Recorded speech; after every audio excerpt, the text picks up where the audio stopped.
Welcomes to my YouTube channel the people teacher में आप सभी का स्वागत है। आज हम डिस्कस करेंगे बीएलएड सेकेंड ईयर के बुक रिव्यू के बारे में। तो स्टार्ट करते हैं इस वीडियो को।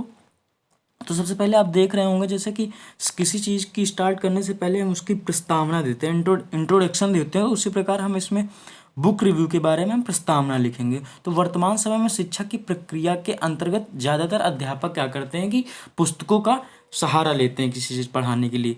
तो हम प्रस्तावना में क्या बात करते हैं कि पुस्तक क्या होती है, पुस्तक के बारे में हमें क्या क्या चीज़ें जो होती हैं हमें ज़रूरी होती हैं। तो ये सब बातें हम प्रस्तावना में लिखते हैं, जैसा कि आप देख भी रहे होंगे। और अगर आप ये लिखना चाहते हो तो लिख सकते हैं। अब बात आगे करते हैं पाठ्य पुस्तक का अर्थ।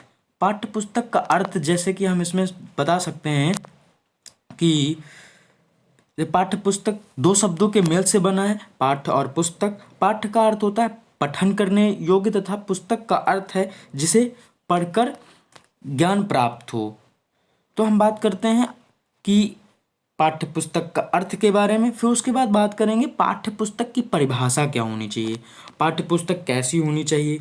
जैसे हैरो क्लेयर ने पाठ्य पुस्तक की परिभाषा देते हुए कहा है, पाठ्य पुस्तक ज्ञान, अनुभवों, भावनाओं, विचारों तथा प्रवृत्तियों व मूल्यों के संचय का साधन है। इसी तरह हम दो तीन परिभाषाएं दे सकते हैं। अब आगे बात करते हैं पुस्तक के कौन कौन से गुण हो सकते हैं। तो अच्छी पुस्तक, पाठ्य पुस्तक के गुण, एक अच्छी पाठ्य पुस्तक में निम्नलिखित गुण हो सकते हैं। जैसे कि पुस्तक मनोवैज्ञानिक तौर पर बनी होनी चाहिए। मनोवैज्ञानिक का अर्थ यहाँ पे हम लगा सकते हैं कि पुस्तक जो होनी चाहिए बच्चों के स्तर को ध्यान में देते हुए उसे बनाना चाहिए। पुस्तक का लेखन अनुभवी एवं परंपरागत व्यक्ति से व्यक्ति होना चाहिए। अब बात करते हैं पुस्तक की छपाई स्पष्ट होनी चाहिए, जो भी लिखा है उसका कंटेंट अच्छा होना चाहिए। और जैसे छोटे बच्चों की पुस्तकें जो होती हैं अगर आप देखे होंगे तो पिक्चरफुल होती हैं। तो बच्चे क्या होते हैं, बच्चों को पिक्चर्स देखकर ज़्यादा याद होता है। बच्चे कोई चीज़ देखते हैं तो उन्हें जल्दी याद हो जाता है। इस आधार पर पुस्तकों का निर्माण होना चाहिए। पुस्तक में ग्राफ, मानचित्र, अगर मैथ की बुक है तो खासकर उसमें ग्राफ होने चाहिए, अभ्यास प्रश्न होने चाहिए। अभी आगे बात करेंगे। तो हम अभी बात कर रहे हैं जो हम ये बात कर रहे हैं बुक रिव्यू के बारे में, पुस्तक थ्योरी जो हम लिखते हैं उसके बारे में बात कर रहे हैं। अब आगे बात करें पाठ्य पुस्तकों की आवश्यकता क्यों हुई।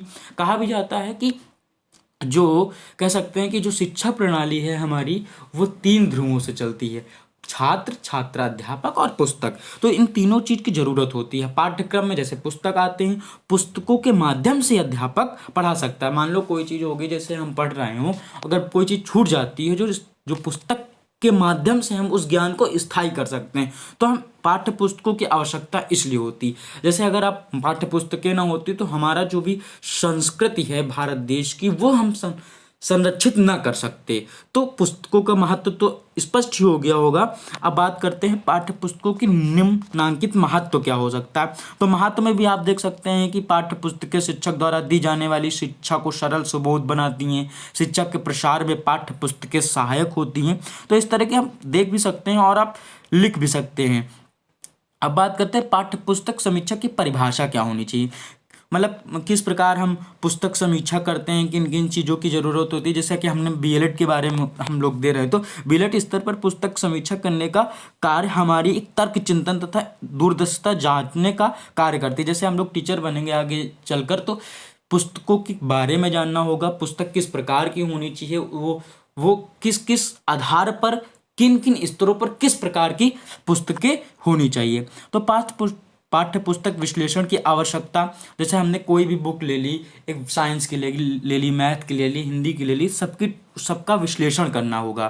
तो पाठ्य पुस्तक विश्लेषण के निम्नलिखित महत्व हो सकते हैं। जैसे कि पाठ्य पुस्तक में शिक्षण की प्रक्रिया का अत्यंत महत्व है, इसके बिना शिक्षण प्रक्रिया को प्रभावी नहीं बनाया जा सकता, ये हो सकता है। इसी तरह कई प्रकार के कंटेंट हो सकते हैं। तो मैंने क्या किया है, हमने गणित पुस्तक की समीक्षा की थी, तो आप लोग भी गणित ले सकते हैं, साइंस ले सकते हैं, हिंदी ले सकते हैं, सामाजिक विज्ञान, अपने अकॉर्डिंग, अपने रुचि के अनुसार कोई भी पुस्तक ले सकते हैं जिससे आप आप पारंगत हासिल की हों। तो अब बात कर सकते हैं कि हमने गणित पुस्तक ली है, तो आप इसमें कह सकते हैं गणित पाठ्य पुस्तक का महत्व क्या होना चाहिए। तो पाठ्य पुस्तक का महत्व आप समझते ही होंगे कि गणित पाठ्य पुस्तक का क्या महत्व है हमारे जीवन में। कोई भी कार्य जो है हमें गणित से अछूता ना रहा होगा। कोई भी क्षेत्र अगर आप ले लें, चाहे वो दैनिक कार्य हो या फिर कोई मार्केटिंग कार्य हो, कोई व्यवसायिक कार्य हो, समय गणित पुस्तक का महत्व या गणित विषय का बहुत बड़ा योगदान होता है। अब बात करेंगे कि गणित पाठ्य पुस्तक का महत्व हम देख सकते हैं, जैसे लिखा हो वैसे आप भी देख सकते हैं उसे। फिर हम क्या लिखेंगे, दूसरे में क्या करेंगे कि पाठ्य पुस्तक का नाम लिखेंगे। गणित का हम कर रहे हैं, पाठ्य पुस्तक की कक्षा 8 है। पाठ्य पुस्तक लेखक का नाम जो भी दिया होगा आप अपने बुक के अकॉर्डिंग लिखेंगे। पुस्तक का प्रकाशन वर्ष क्या होगा, प्रकाशक क्या है, पुस्तक का मूल्य क्या है, अगर मूल्य है तो मूल्य लिखेंगे, अगर निःशुल्क वितरण हेतु है तो वो भी लिख सकते हैं। पुस्तक के पृष्ठों की संख्या कितनी है, मतलब कितने प्रश्न हैं उसमें, पृष्ठ हैं। तो अब बात करते हैं पाठ्य पुस्तक के भौतिक गुण। भौतिक गुण देखने में कैसी है, बाहरी गुण जिसे कहते हैं।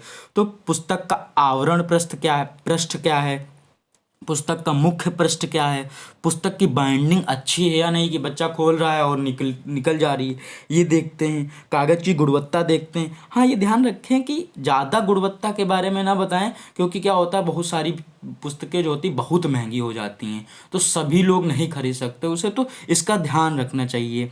तो कागज़ की गुणवत्ता अच्छी होनी चाहिए, पुस्तक की छपाई भी अच्छी होनी चाहिए, पुस्तक का आकार व मार्जिन की चौड़ाई, ये सबसे बड़ा महत्व ये देता है कि गणित पुस्तक की जो पुस्तक हो उसमें मार्जिन कैसा है और उसका आकार कैसा है। अब हम आगे बात करेंगे पाठों का संगठन कैसा है, पाठों का तर्क संगत विभाजन है या नहीं, पाठों का क्रम एवं संबद्धता है या नहीं, पाठ के शिक्षण संकेत और मूल्य हैं या नहीं। तो इसी तरह कर सकते हैं। तो अब जैसे हम अब आगे करेंगे उसकी प्रस्तुतिकरण कैसी है, तो भाषा कैसी होनी चाहिए, पाठों की प्रस्तुतिकरण में प्रयुक्त भाषा अत्यंत सरल एवं सुबोध है, संख्याएं स्पष्ट तथा क्रम में हैं, पाठों में यथासंभव आवश्यकता अनुसार वर्णात्मक विवेचनात्मक उदाहरण शैली का प्रयोग किया गया है या नहीं। तो ये हमने जो भी इस पुस्तक के बारे में देखा, जाना, समझा, उसको हम लिख रहे हैं अपने अकॉर्डिंग। तो अभ्यास प्रश्न है कि नहीं, क्रियाकलाप, इसमें क्रियाकलाप में जैसे कोई अभ्यास वर्ग में पुस्तक में विभिन्न प्रकरणों में अलग अलग क्रियाकलाप दिया गया है, जिसे छात्र स्वयं करके अपनी मानसिक क्षमता को बढ़ा सकते हैं। तो बात ये हो गई। अब बात करते हैं पाठों के अनुक्रमणिका, इंडेक्स जिसे कहते हैं, व्यवस्थापन कैसा है, पाठ सूची कैसी है और उसका महत्व क्या है। इससे महत्व अनुक्रमणिका से क्या होता है कि हमें किताब में सबसे पहले फ्रंट पेज पे देख लेते हैं और जिस पेज नंबर पे होते हैं उसे पहुंच जाते हैं, ये दिया गया है कि नहीं। चित्रों का प्रस्तुतिकरण कैसा है, आकार एवं अनुपात कैसा है, उसका स्पष्टता है या नहीं, उसकी उपयोगिता क्या है, ये सब देखते हैं। अब हम बात करते हैं कि हमने देखो इसका पहले हमने आंतरिक मूल्यांकन किया, बाह्य मूल्यांकन किया, उसके बाद हम किसी उसके 2-3 लेसन का विश्लेषण भी करते हैं इसमें पुस्तक के बारे में। तो जैसे हम देखेंगे कि पहला हमने सर्व समीकाएँ लिया है, तो पाठ्य वस्तु क्या होनी चाहिए, प्रश्नों का स्वरूप कैसा है, सर्व समीकाएँ जैसे हमने इसका विश्लेषण किया। तो दूसरा विश्लेषण था मेरा पाठ का नाम, जैसे हमने लिखा है वर्ग और वर्गमूल हमने लिया था, तो इसमें पाठ्य वस्तु क्या है, उदाहरणों का स्वरूप कैसा है, प्रश्नों का स्वरूप कैसा है। तो आप अपने पुस्तक के अकॉर्डिंग जो भी विश्लेषण, जो भी आप लेसन लेना चाहते हैं वो आप कर सकते हैं। अब विश्लेषण 3, जैसे पाठ का नाम रेखीय समीकरण, सरल समीकरण, तो पाठ्य वस्तु इसमें हेडिंग्स वही होंगी, बस और उसके प्रकरण के अनुसार उसके अंतर्गत जो भी चीज़ें हैं वो बदलती चली जाएंगी। अब बात करते हैं अभ्यास प्रश्न, मोस्ट इम्पॉर्टेंट ये आ जाता है, क्योंकि कोई भी प्रकरण पढ़ने के बाद अगर उसकी प्रैक्टिस नहीं होती तो वो हमारे दिमाग से निकल जाती हैं। तो हमें अभ्यास सबसे ज़रूरी है। तो क्या अभ्यास प्रश्न प्रकरण के अनुसार दिए गए हैं कि नहीं दिए गए हैं, लेसन के बाद हमें गृह कार्य के लिए कोई काम दिया है या नहीं दिया। तो अभ्यास प्रश्न बहुत इंपॉर्टेंट हो जाता है हमारे लिए। तो प्रश्नों के प्रकार कैसे हैं, लघु उत्तरी, उत्तरी और दीर्घ उत्तरी प्रश्न होते हैं, तो लॉन्ग प्रश्नों में आ जाते हैं। तो प्रश्नों का व्यवस्थापन कैसा है, जैसे सरल से कठिन की ओर होना चाहिए, मतलब कोई चीज़ पहले बताई जाए बच्चों को तो वो सरल हो, फिर उसके बाद धीरे धीरे उसका स्टैंडर्ड बढ़ाते हुए आगे कठिनता की ओर ले जाते हैं।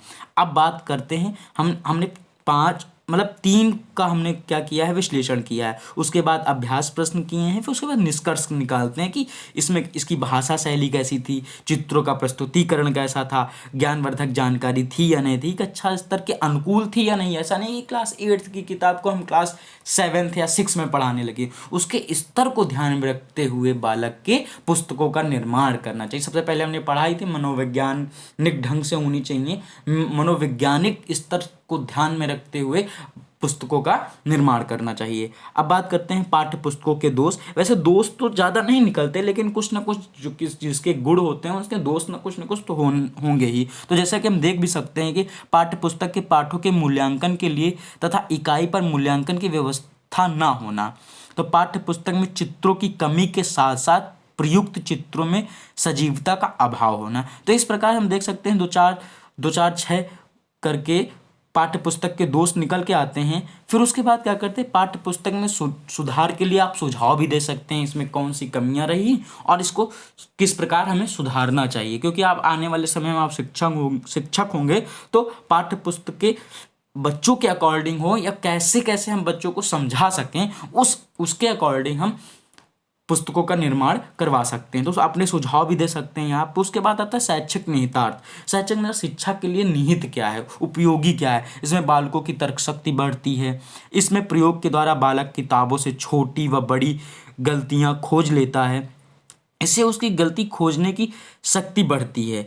इस प्रयोग के द्वारा बालक की चिंतन शक्ति का विकास होता है। इसके द्वारा बालक को पाठ्य पुस्तक समीक्षा का ज्ञान हो जाता है। तो पुस्तक की समीक्षा करने से छात्र की समझ तथा विषय के प्रति कितना ज्ञान विकसित है पता चलता है। पुस्तक समीक्षा करने से छात्र या प्रशिक्षु जो होते हैं, प्रशिक्षु के अंदर ज्ञान का विस्तार होता है। तो हम बात करते हैं कि हमने आज क्लास 8 के गणित की पुस्तक के बारे में जानकारी प्राप्त की, कैसे कैसे इसकी हम बुक रिव्यू इसका करते हैं, पुस्तक समीक्षा कैसे कैसे करते हैं, और फिर संदर्भ ग्रंथ सूची हमने कहाँ से कौन से कंटेंट लिया है उस कुछ एक विकिपीडिया से भी देख सकते हैं कि विकिपीडिया आप नेट से जाके देख सकते हैं हमने कहाँ कहाँ से इसको देखा है। तो आज की वीडियो में बस इतना ही। अगर आपको ये वीडियो अच्छी लगी हो तो लाइक करें, शेयर करें। Thank you. चैनल को सब्सक्राइब करना ना भूलें।